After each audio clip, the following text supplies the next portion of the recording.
دیکھیے ہمارے دین اسلام کا جو تصوری عبادت ہے نا، وہ صرف مصلی تک محدود نہیں ہے، وہ صرف روزہ نماز تک محدود نہیں ہے، وہ صرف مسجد مدرسوں تک محدود نہیں ہے۔ میرے بھائی یار، کسی کے لیے محنت کرنا، کسی کے لیے بھاگ دوڑ کرنا، اپنے گھر والوں کو عزت کی روٹی کھلانے کے لیے یار کاروبار کرنا، پیسہ کمانا، ماں باپ کی خدمت کرنا، کسی مریض کی عیادت کرنا، اڑوس پڑوس اپنے بسنے والے لوگوں کا خیال رکھنا، ان کو خوشیاں پہنچانا، ان کو نفع پہنچانا، کسی بیوہ یتیم کے کام آنا، میرے بھائی کسی اللہ کے مجبور لاچار بے سہارا بندے کا سہارا بن جانا، یہ بھی ایک بہت بڑی عبادت ہے اور اعلیٰ ترین عبادت ہے۔ دیکھیے ایک مرتبہ ہوا کیا، میرے حضور کا زمانہ تھا، صحابہ کرام نے ایک نوجوان کو دیکھا کہ وہ نوجوان بڑی محنت کر رہا ہے، وہ بھاگ دوڑ میں لگا ہوا ہے اور بڑی تگ و دو کر رہا ہے کسی کام میں۔ تو صحابہ کرام نے اس کی محنت دیکھی، اس کا پسینہ دیکھا تو کہا یار یہ اتنی کڑی محنت کر رہا ہے، کاش اس کی یہ محنت اللہ کی راہ میں ہوتی۔ اللہ اکبر۔ میرے حضور نے جب صحابہ کرام کی یہ بات سنی نا، تو آپ نے فرمایا کیا کہا تم لوگوں نے کہ اس نوجوان کی محنت کاش اللہ کی راہ میں ہوتی؟ تم کیا سمجھتے ہو کہ صرف راتوں رات مصلی پہ کھڑا رہنا، مسجد میں بیٹھ کر کے اللہ اللہ کرنا، روزہ رکھنا، نماز پڑھنا، حج کرنا، یہی صرف اللہ کی راہ میں محنت ہے؟ میرے حضور نے فرمایا ہو سکتا ہے اس نوجوان کے گھر میں بوڑھے ماں باپ ہوں، اگر یہ بندہ، یہ نوجوان اپنے ماں باپ کی خدمت کے لیے، ان کے دوا پانی علاج کے لیے محنت کر رہا ہے، تو میرے حضور نے فرمایا فہو فی سبیل اللہ، اس کی یہ محنت اللہ کی راہ میں ہے۔ حضور نے فرمایا ہو سکتا ہے اس کے گھر میں چھوٹے چھوٹے بچے ہوں،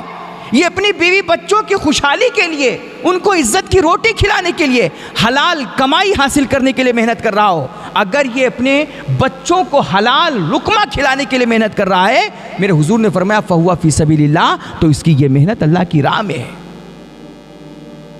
تو میرے بھائی صرف روزہ نماز تک محدود رہنا، صرف رات رات مصلی پہ بیٹھ کر کے نمازیں پڑھتے رہنا، تسبیح پڑھتے رہنا، یا مسجد کے کونے میں بیٹھ کر کے چلہ کاٹتے رہنا اور تبلیغ کے دورے کرتے رہنا، صرف یہی عبادت نہیں ہے یار۔ کسی بیوہ مسکین اور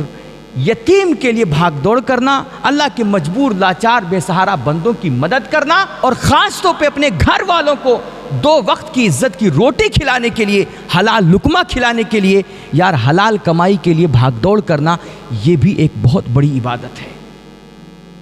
ایک عجیب تصور بن گیا ہے کہ نہیں بھائی، نیک پارسا وہی ہے کہ جو مصلی پہ کھڑا رہے۔ حضرت سیدنا عمر فاروق اعظم فرمایا کرتے تھے کہ میں ایک نوجوان کو دیکھتا ہوں، وہ دین کے کاموں میں ہمیشہ پیش رہتا ہے، اذان سنتا ہے تو فوراً مسجد کی طرف دوڑتا ہے اور جماعت میں ہمیشہ اگلی صف میں نظر آتا ہے، باقی کوئی بھی دین کا کام ہو وہ ہمیشہ سب سے آگے رہتا ہے۔ مجھے اس نوجوان پہ بڑا پیار آتا ہے، مجھے وہ نوجوان بڑا خوبصورت لگتا ہے، مجھے اس نوجوان سے بڑی محبت ہوتی ہے، لیکن جب میں دیکھتا ہوں کہ اس نوجوان کے پاس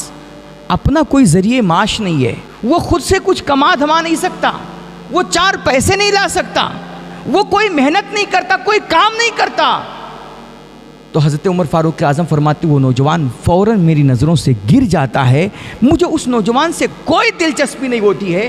اور میں اس نوجوان کو اچھا نہیں سمجھتا۔ اور ایک بزرگ تھے،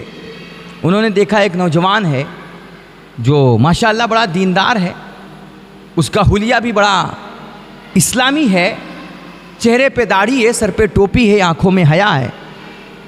بزرگ نے دیکھا کہ جب بھی نماز کا وقت ہوتا ہے، اذان ہوتی ہے، وہ بندہ مسجد میں حاضر ہو جاتا ہے، ہر نماز جماعت کے ساتھ اگلی صف میں ادا کرتا ہے، اور نماز سے فارغ ہو کر کے وہ مسجد کے ایک کونے میں تسبیح لے کر کے بیٹھ جاتا ہے اور گھنٹوں تسبیح پڑھتا رہتا ہے۔ وہ قرآن کی تلاوت کرتا ہے، درود پڑھتا ہے، دعائیں کرتا ہے اور گڑ گڑا کر کے دعائیں کرتا ہے۔ بزرگ نے دیکھا کہ یہ نوجوان ماشاءاللہ سب کچھ کرتا ہے، لیکن اس کا اکثر و بیشتر وقت کا حصہ مسجد میں ہی گزر جاتا ہے۔ تو بزرگ سوچنے لگے کہ یار یہ جب اپنا سارا وقت مسجد میں ہی گزارتا ہے تو یہ کام دھندا کیا کرتا ہے، اس کا گھر کیسے چلتا ہے؟ بیوی بچوں کا کیا ہوتا ہے؟ تو بزرگ نے اس کو کئی دن دیکھا، مہینوں تک دیکھتے رہے، ایک دن بزرگ سے رہا نہیں گیا، تو انہوں نے جا کر کے اس نوجوان سے پوچھ ہی لیا کہ بیٹا ماشاءاللہ تم روزہ نماز کی بڑی پابندی کرتے ہو، سب کچھ ٹھیک ہے، لیکن یہ بتاؤ جب تم اپنا سارا وقت مسجد میں ہی گزار دیتے ہو تو تمہارا گھر کیسے چلتا ہے؟ بیوی بچوں کا کیا ہوتا ہے؟ ان کا خرچہ کون اٹھاتا ہے؟ اور ماں باپ کی خدمت کون کرتا ہے؟ تو اس نوجوان نے کہا کہ حضور میرا ایک بھائی ہے، وہ سب کچھ دیکھ لیتا ہے، ماں باپ کی خدمت بھی کرتا ہے، اپنے بھی بیوی بچوں کو پالتا ہے اور میری بھی بیوی بچوں کو وہ پال دیتا ہے، خود الٹا مجھے بھی جیب خرچ دیتا ہے، وہ محنت کرتا ہے، بزنس کرتا ہے، ماشاءاللہ اللہ نے اس کو نواز بھی رکھا ہے، بڑی برکتیں دے رکھی ہیں، وہ گھر کی ساری ذمہ داریاں اکیلے اٹھا لیتا ہے، تو میں فارغ رہتا ہوں، میں آ کر کے مسجد میں عبادت کر لیتا ہوں۔ جب اس نوجوان کی یہ بات بزرگ نے سنی نا، تو بزرگ نے بڑی کمال کی بات کہی یار، کہا بیٹا پھر تم عبادت گزار نہیں ہو، اصل عبادت گزار تو تمہارا وہ بھائی ہے جو یار محنتیں کرتا ہے، حلال کمائیاں کماتا ہے اور ماں باپ کی خدمت کرتا ہے اور گھر کی ساری ذمہ داریاں اٹھاتا ہے، وہ اپنے بھی بیوی بچوں پہ خرچ کرتا ہے اور تمہاری بھی بیوی بچوں کو وہ پالتا ہے، خود الٹا تمہیں جیب خرچ دیتا ہے، تو بیٹا اصل عبادت گزار تو وہ بندہ ہوا، تم سمجھتے ہو کہ صرف مصلی پہ بیٹھنا ہی عبادت ہے؟ میرے بھائی ماں باپ کی دوا پانی کا انتظام کرنا، گھر والوں کی روزی روٹی کا انتظام کرنا اور ان کو عزت کی روٹی کھلانے کے لیے تگ و دو کرنا، محنتیں کرنا، پسینہ بہانا، کام دھندا کرنا اور رزق حلال حاصل کرنا، یہ بھی بہت بڑی عبادت ہے اور یہ اصل عبادت ہے۔ ورنہ دن رات آپ بیٹھو مصلی پر، مسجد مدرسے میں لگے رہو اور جب بھوک لگے تو دوسروں کا منہ دیکھو، ان کے سامنے ہاتھ پھیلاؤ۔ خودداری کیا ہے؟ عزت نفس کیا ہے؟ آتم سمان کیا ہے؟ یہ کون سکھائے بھائی؟ آپ کی چائے پی کر کے ہم آپ کو خودداری سکھائیں؟ آپ کے ٹکڑوں پہ پل کر کے ہم آپ کو عزت نفس کی تعلیم دیں تو اس تعلیم کا کیا اثر ہوگا سماج پہ؟ اس لیے حضرت سیدنا عمر فاروق اعظم فرمایا کرتے تھے کہ دین سے جڑے ہوئے جو لوگ ہیں نا، خاص طور پہ ان کا خوددار بننا بہت ضروری ہے، کہ جو امام اپنے قدم پہ کھڑا نہیں ہوتا نا، وہ سماج کو کبھی اس کے قدم پہ کھڑا نہیں کر سکتا۔ اس لیے اپنے اندر خودداری پیدا کرو، محنتیں کرو، تگ و دو کرو۔ میں کہتا ہوں 10 روپیہ کماؤ لیکن اپنے بل بوتے کمانے کی کوشش کرو، بزنس کرو۔ دیکھو بزنس میں اللہ کے نبی علیہ الصلوۃ والتسلیم کے فرمان کا مفہوم ہے کہ دنیا میں ویسے تو کمانے کے بہت سارے میدان ہیں، بہت سارے پیشے ہیں، لیکن میرے حضور فرماتے ہیں کہ اللہ رب العزت نے برکت کے 10 حصے کیے، ایک حصہ دنیا کے تمام پیشوں میں ڈال دیا ہے، برکت کا ایک حصہ صرف وہ دنیا کے تمام پیشوں میں رکھا، اور باقی بچے 10 میں سے جو 9 حصے برکت کے وہ اللہ رب العزت نے تنے تنہا تجارت میں رکھا ہے، بزنس میں رکھا ہے، کہ جو بندہ تجارت کرتا ہے، بزنس کرتا ہے، اللہ اس کو بڑی برکتوں سے نوازتا ہے۔ دیکھو نا،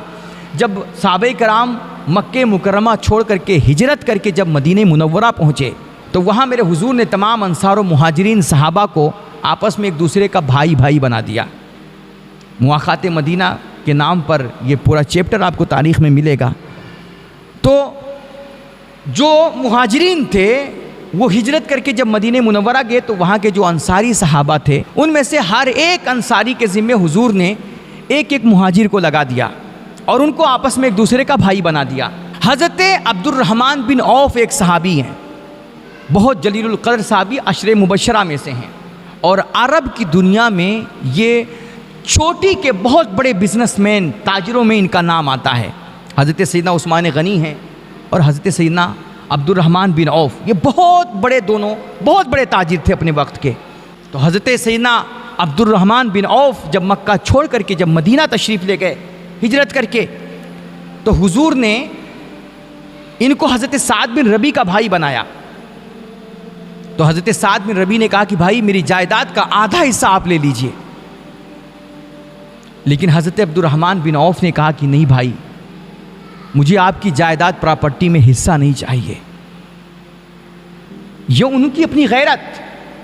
یہ ان کی اپنی خودداری، یہ ان کی اپنی عزت نفس، انہوں نے کہا نہیں بھائی میں آپ پہ بوجھ بننے نہیں آیا، میں محمد عربی کا غلام ہوں،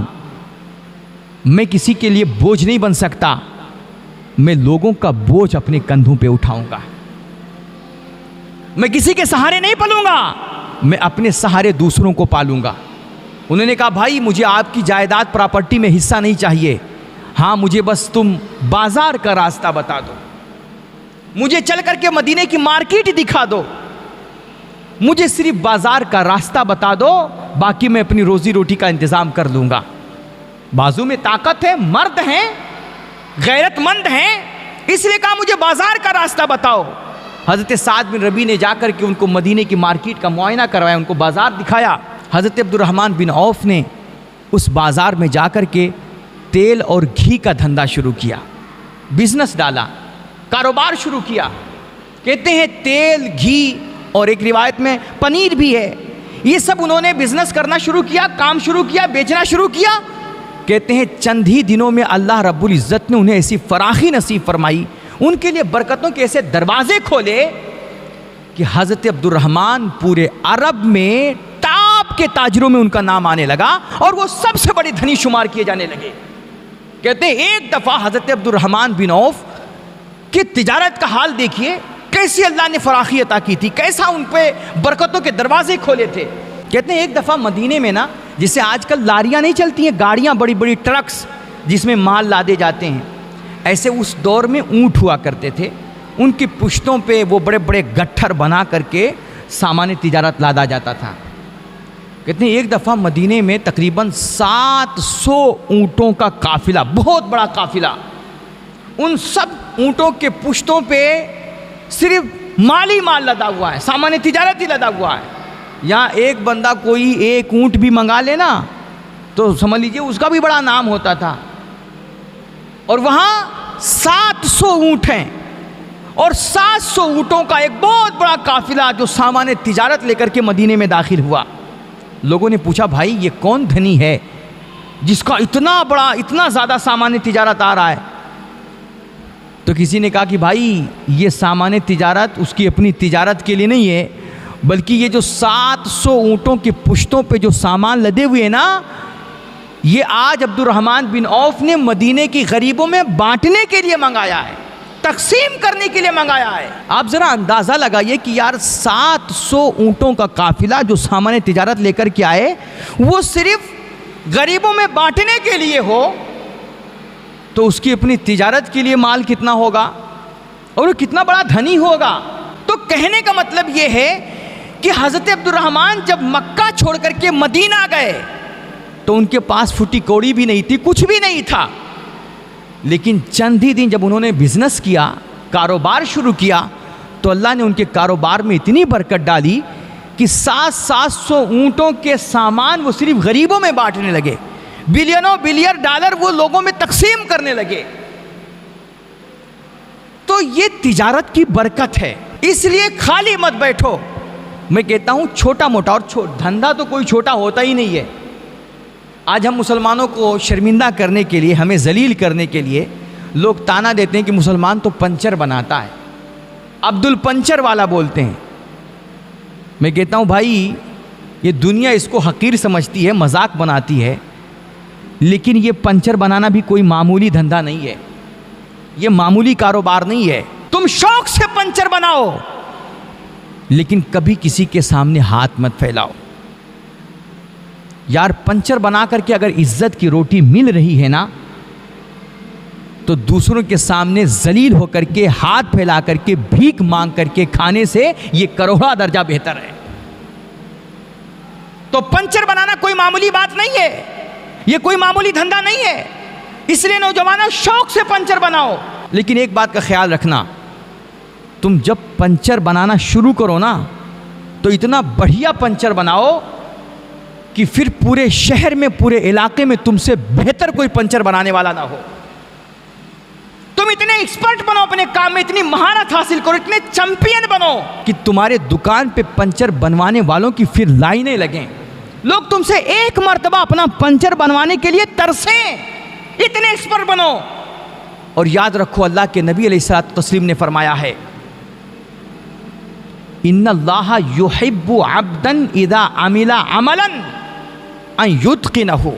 او کما قال نبی، میرے نبی فرماتے ہیں کہ جب بندہ کوئی کام شروع کرتا ہے اور اس کام میں مہارت حاصل کرتا ہے، ایکسپرٹ بنتا ہے، وہ اپنے کام کا، اپنے فیلڈ کا جب چیمپئن بنتا ہے،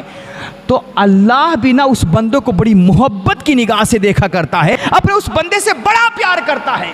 وہ بندہ جو اپنے کام کا ماہر ہوتا ہے وہ رب رسول کی نگاہ میں بھی محبوب ہوا کرتا ہے۔ دنیا تمہیں پنچر بنانے والا کہہ کر کے ذلیل کرنے کی کوشش کرے گی، اسی وقت گنبد خضرا سے آواز آئے گی کہ میرا ماننے والا، اگر تو حلال کی کمائی کھا رہا ہے، کوئی جائز دھندا کر رہا ہے اور عزت کی روٹی کما رہا ہے، تو گرچہ تو پنچر بنا رہا ہے لیکن تو ذلیل نہیں ہے، مجھ محمد کی نگاہ میں تو عزیز ہے، رب رسول کی نگاہ میں تو پیارا ہے، تیرا اللہ تجھ سے پیار کرتا ہے، اس لیے حلال کی کمائی شروع کرو۔ اور دیکھو نا کیا کمال کی حدیث ہے یار۔ ایک مرتبہ ہوا کیا، یہ محنت کرنے والے، پسینہ بہانے والے، یہ جو اپنے سہارے 10 لوگوں کو پالنے والے لوگ ہیں، جو حلال کمائی کمانے والے لوگ ہیں، ان کا مقام کیا ہے، ان کا رتبہ کیا ہے، رب رسول کی نگاہ میں ان کی عزت کیا ہے۔ ایک دن کیا ہوا، کچھ صحابہ کرام تھے، وہ آپس میں بیٹھ کر کے باتیں کر رہے تھے کہ یار دیکھو حضرت ابراہیم کا کتنا بڑا مقام ہے، اللہ نے ان کو اپنا خلیل بنایا ہے۔ تو دوسرے صحابی بولے، انہوں نے کہا اچھا اور حضرت موسیٰ کا کتنا بڑا مقام، یار وہ تو کلیم اللہ ہیں۔ تو تیسرے صحاب بولے کہ یار حضرت عیسیٰ کا بھی مقام کم نہیں ہے، وہ اللہ کی روح ہیں، وہ کلیمت اللہ ہیں۔ تو چوتھے صاحب بولے کہ حضرت آدم کا بھی تو دیکھو مقام کتنا اونچا ہے، یار وہ تو صفی اللہ ہیں۔ میرے حضور نے ان سب کی جب باتیں سنی نا، تو آپ اپنے حجرے پاک سے باہر آئے اور آپ نے کہا کہ میں نے تم سب کی باتیں سنی ہیں، تم سب کیا کہہ رہے ہو، ابراہیم خلیل اللہ ہیں، موسیٰ کلیم اللہ ہیں، عیسیٰ روح اللہ ہیں، آدم صفی اللہ ہیں۔ یقیناً ان انبیاء کی شانیں بہت بڑی ہیں، ان کا بڑا مقام ہے، ان کی بڑی عظمتیں ہیں، اللہ کی نگاہ میں ان کی بڑی عزت ہے، لیکن مجھ محمد کی بھی تو شان دیکھو، مجھ محمد کا بھی تو مقام دیکھو۔ یار دیکھو تم کہہ رہے ہو کہ ابراہیم خلیل اللہ ہیں، موسیٰ کلیم اللہ ہیں، عیسیٰ روح اللہ ہیں، آدم صفی اللہ ہیں، الا و انا حبیب اللہ، لیکن مجھ محمد کی شان یہ ہے کہ میں حبیب اللہ ہوں، میں اللہ کا محبوب ہوں۔ ساری دنیا اللہ سے محبت کرتی ہے،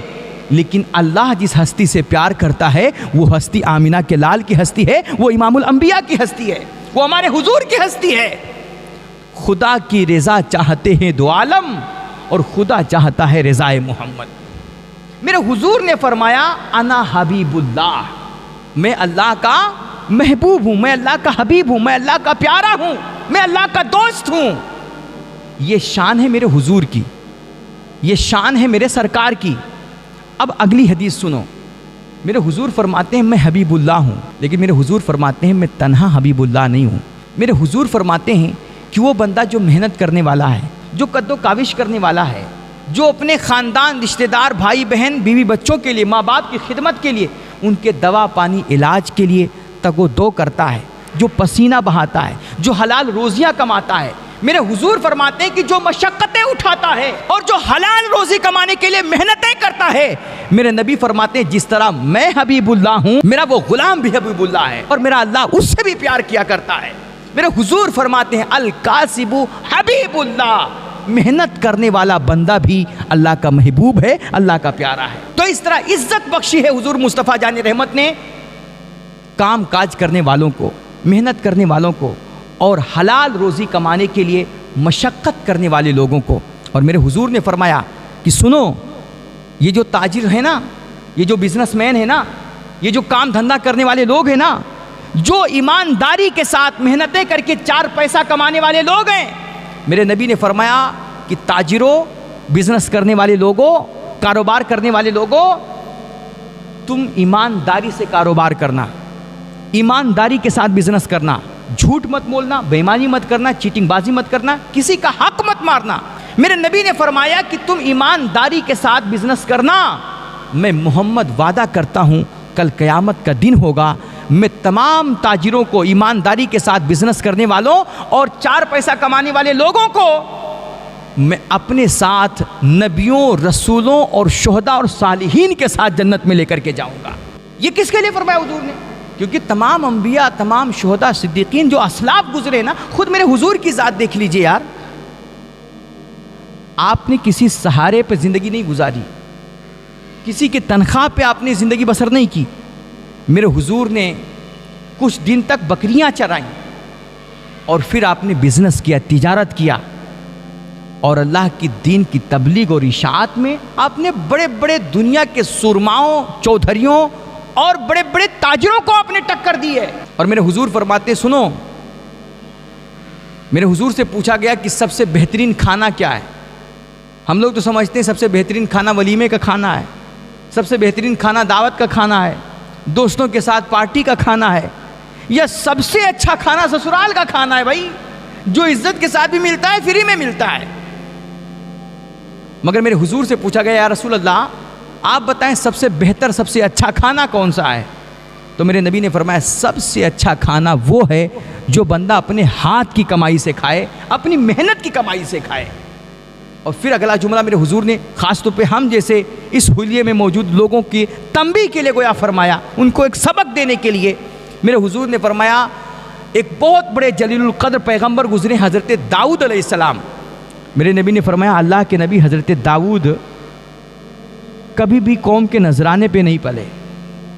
وہ قوم سے تنخواہ لے کر کے نہیں پلے۔ میرے حضور نے فرمایا کہ حضرت داؤد اپنی محنت کی کمائی سے، اپنے ہاتھ کی کمائی سے وہ کھانا کھایا کرتے تھے، خود بزنس دھندا کر کر کے وہ حلال روزیاں کماتے تھے اور اسی سے اپنے گھر بار کا خرچہ چلاتے تھے اور اپنی بیوی بچوں کو پالا کرتے تھے۔ اور حضور فرماتے ہیں کہ بندہ صبح اٹھے، رسی اٹھائے، کلہاڑی لے اور پہاڑوں پہ چلا جائے، جنگلوں میں چلا جائے، وہاں پہ لکڑیاں کاٹے، لکڑیاں جمع کر کے لائے، اسے گاؤں گاؤں، شہر شہر چل کر کے بیچے اور کچھ پیسے کما کر کے عزت سے خود کھائے اور اپنی بیوی بچوں کو کھلائے۔ میرے حضور فرماتے ہیں اس کا یہ لکڑیاں کاٹنا، بیچنا اور 4 پیسے کمانا، میرے حضور فرماتے ہیں یہ اس کے لیے کروڑا درجہ بہتر ہے کہ وہ جائے لوگوں کے سامنے ہاتھ پھیلائے، بھیک مانگے اور کوئی اس کو 2-4 روپیہ دے اور کوئی اسے جھڑک کر کے رسوا کر دے، اس کو ذلیل کر دے۔ میرے نبی فرماتے ہیں کہ کل قیامت کا دن ہوگا نا، تو کچھ لوگوں کے چہرے چمک رہے ہوں گے، ان کے چہروں سے روشنی پھوٹ رہی ہوگی، ان کے چہرے بڑے منور ہوں گے، اور کچھ لوگ ہوں گے کہ جن کے چہرے سیاہ ہوں گے، ان کے چہرے پہ داغ اور دھبا ہوگا، چہرے داغدار ہوں گے۔ پوچھا جائے گا یہ کون لوگ ہیں؟ تو جواب ملے گا کہ یہ دنیا میں بھکمنگے تھے، یہ سب صرف لوگوں کے سہارے پلتے تھے، ان کے سامنے ہاتھ پھیلاتے تھے۔ یہ آج ان کے چہرے پہ جو داغ ہے یہ اسی بھیک مانگنے کا داغ ہے جو دنیا کے سامنے جا کر کے لوگوں کے سامنے ہاتھ پھیلایا کرتے تھے۔ میرے حضور فرماتے ہیں آج تمہارا دنیا میں رہ کر کے کوئی دھندا کرنا، ریڑھی لگانا، فاوڑا چلانا، بزنس کرنا، حتیٰ کہ پنچر بنانا، یہ تمہارے حق میں اس بات سے بہت بہتر ہے کہ دنیا کے سامنے ہاتھ پھیلاؤ اور کل یہ ہاتھ پھیلانا تمہارے چہرے پہ ایک داغ کی طرح نمودار ہو اور تم ذلیل و رسوا ہو۔ تو پتہ چلا کہ عبادت کا مفہوم صرف مصلی تک محدود نہیں ہے، عبادت کا مفہوم صرف روزہ نماز تک محدود نہیں ہے۔ میرے بھائی، اپنے بھائی بہن کے لیے، اپنے گھر بار کے لیے، بیوی بچوں کے لیے، ماں باپ کی خدمت کے لیے، مجبور بے سہارا لاچار اللہ کے بندوں کے لیے یار تگ و دو کرنا، ان کو نفع پہنچانا، ان کے کام آنا، ان کا سہارا بننا اور خود بھی عزت کی روٹی کھانا اور دوسروں کو کھلانا، یہ بھی بہت بڑی عبادت ہے اور یہ اصل دین ہے۔